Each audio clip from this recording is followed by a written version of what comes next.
सभी को राम राम। नमस्कार। मैं हूं पीके अग्रवाल। आप देख रहे हैं ट्रुथ प्लस।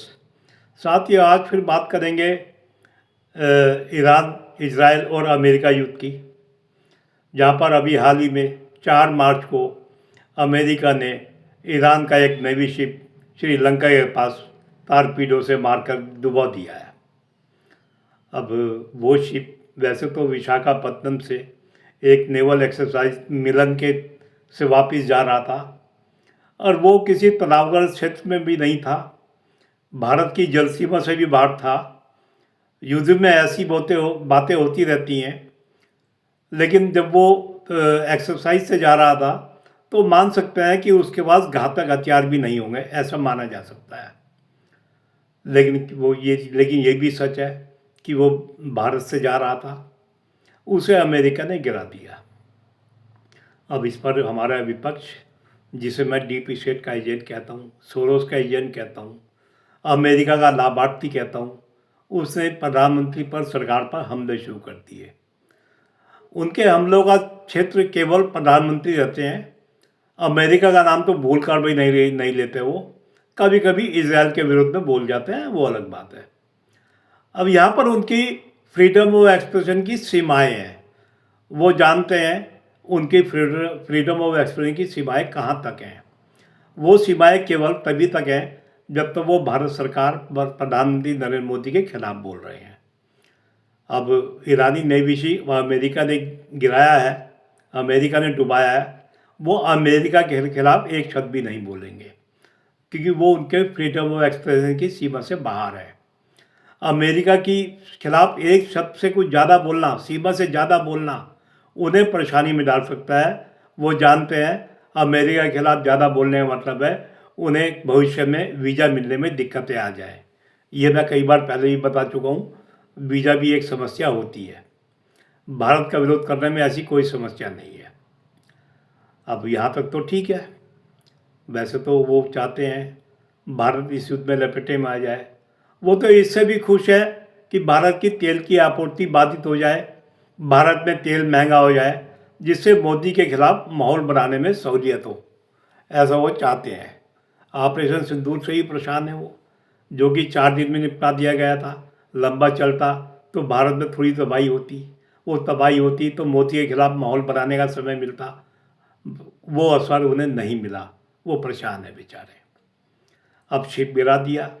मैं तो खैर इस घटना की, जो शिप तनावग्रस्त क्षेत्र में नहीं था, कॉन्फ्लिक्ट जोन में नहीं था, भारत से जा रहा था, अमेरिका की इस कार्रवाई की मैं तो कड़ी निंदा करता हूँ। मैं इसे अमेरिका की गुंडागिर्दी मानता हूँ। मैं मानता हूँ, लेकिन वो नहीं मानेंगे। गुंडागिर्दी शब्द प्रयोग करने से वीज़ा कैंसिल हो सकते हैं। मुझे वीज़ा नहीं चाहिए, इसलिए मैं बोल सकता हूँ। अब ये तो हो गया जो अमेरिका ने कार्रवाई करी। ईरान इसका जवाब किस तरह से दे रहा है, या दे चुका है या देगा, वो अलग चीज़ है। लेकिन प्रश्न यह है भारत की सरकार ने क्या किया, ये जानना बहुत ज़रूरी है। अब जैसे मैंने कहा कि वो ईरानी नेवी शिप विशाखापत्तनम से जा रहा था, यानी भारत से जा रहा था, और लंका के पास, गाले जगह के पास गिरा दिया गया, समुद्र में डुबा दिया गया। भारत ने क्या किया, भारत और अमेरिका के बीच में एक एग्रीमेंट है लेमाओ, जिसमें दोनों देशों के पोर्ट पर एक दूसरे को लॉजिस्टिक सर्विस उपलब्ध कराई जाने का प्रावधान है। अब जब से ये ईरान युद्ध शुरू हुआ है, उस समझौते के तहत भारत और अमेरिका के बीच में भारतीय बंदरगाहों पर कोई सुविधा उपलब्ध कराई गई या नहीं कराई गई, मैं नहीं जानता। लेकिन 4 तारीख को भारत सरकार ने घोषित कर दिया कि लेमाओ के अंतर्गत भारत अमेरिका को लॉजिस्टिक सुविधाएं नहीं देगा, क्योंकि वो सुविधाएं ईरान युद्ध के विरोध में नहीं दी जाएंगी। यानी पहला कदम ये हो गया, यानी घटना के संभवतः 24 घंटे के अंदर भारत का पहला कदम ये हो गया।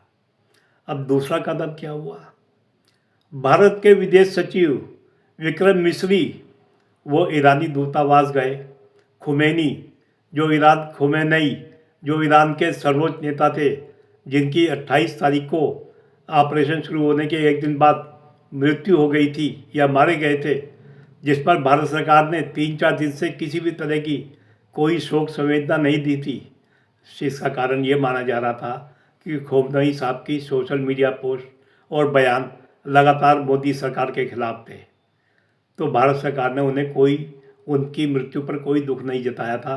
अचानक इस घटना के बाद, यानी ईरानी शिप के डुबाए जाने के बाद, भारत के विदेश सचिव ईरानी दूतावास पहुंचते हैं, वहाँ खोमेनी साहब के मारे जाने का शोक संदेश देते हैं, शोक पुस्तिका पर हस्ताक्षर करते हैं और चले आते हैं। ये हुई दूसरी घटना। अब तीसरी घटना, भारत के विदेश मंत्री एस जयशंकर साहब, वो ईरानी विदेश मंत्री से बातचीत करते हैं।